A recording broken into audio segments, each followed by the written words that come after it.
Guns and bikinis? Hollywood, I'm disappointed in you for not thinking of this sooner. You're watching Beyond the Triller's review of Spring Breakers. You can change who you are, yo. Bikinis and big booties, yo. That's what life is about.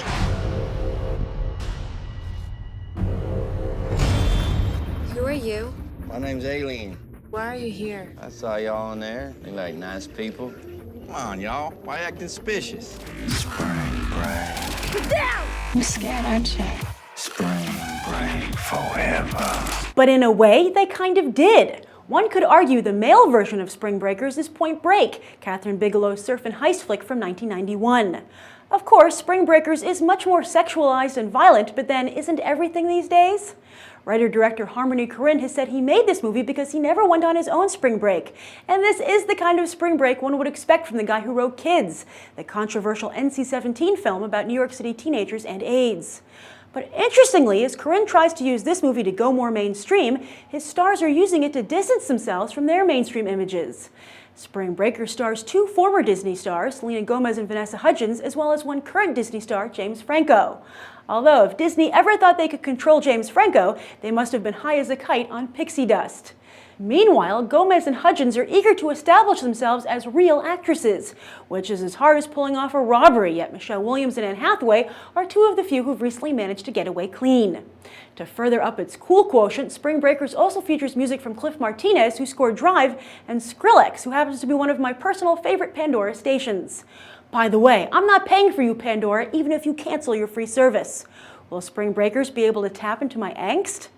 Also of note, though, is that this isn't the only girl gang movie hitting theaters this year, as Sofia Coppola's The Bling Ring hits theaters later this spring. Starring another tween star gone bad, Emma Watson, it's also sure to feature plenty of hip tunes and pastels because, well, it's directed by Sofia Coppola.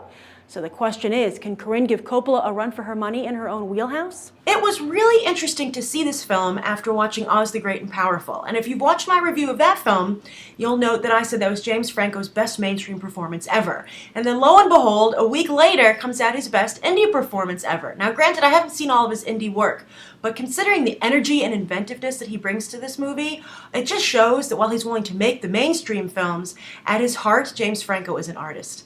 And I think that he was very smart to team up with Harmony Korine here and vice versa, and I think they're really going to help each other out with this movie. To me, James Franco was the best thing in it. I think he really jumpstarts it when he enters the picture, and that's because he's in the second half mostly, which is the half I preferred. And that's just, that's just a personal decision, because the film is really in two halves. The first half is kind of like this Terrence Malick mood piece of capturing there are these four girls and capturing their problems and their college life and then wanting to go on this spring break adventure. And I think Harmony Korine does a fantastic job capturing spring break.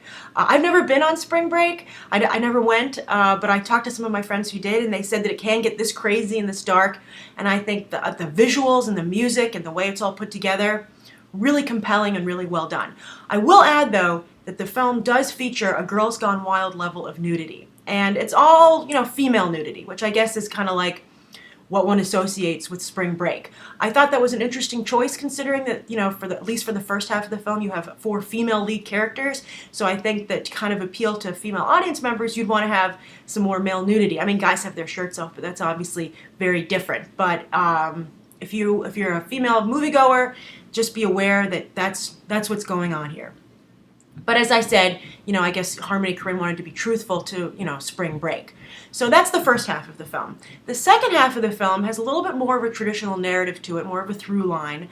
It's where James Franco comes in, and I really loved his performance. But also, it reminds me of, it was like a real-world approach to comic book villains. It almost was like shades of the Joker and Harley Quinn relationship that develops between James Franco's character Alien and these four women. And it's funny because the trailer for Kick-Ass 2 came out this week as well, and that's also supposed to be comic book heroes and villains in the real world, but it's from people who like comic books. And this was interesting to see someone who is not into comics. I got the chance to interview the director-writer Harmony Korine. That'll go up on this channel as well shortly, or if it's not already up.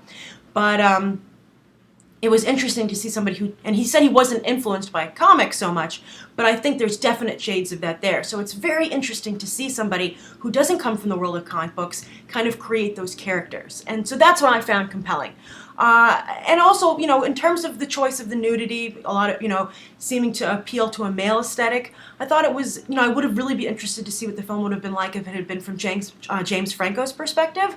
But it works the way it is. I think that, you know, I know Harmony Korine really wanted to create like a feeling, and I think he does do that. And it's a very hypnotic film. It's a very beautiful film, and it's his most mainstream film yet. He's the, as I pointed out, he's the writer of Kids. He's done some very indie work, but I feel that, you know, there's so much potential here, and I really enjoyed the second half of the movie.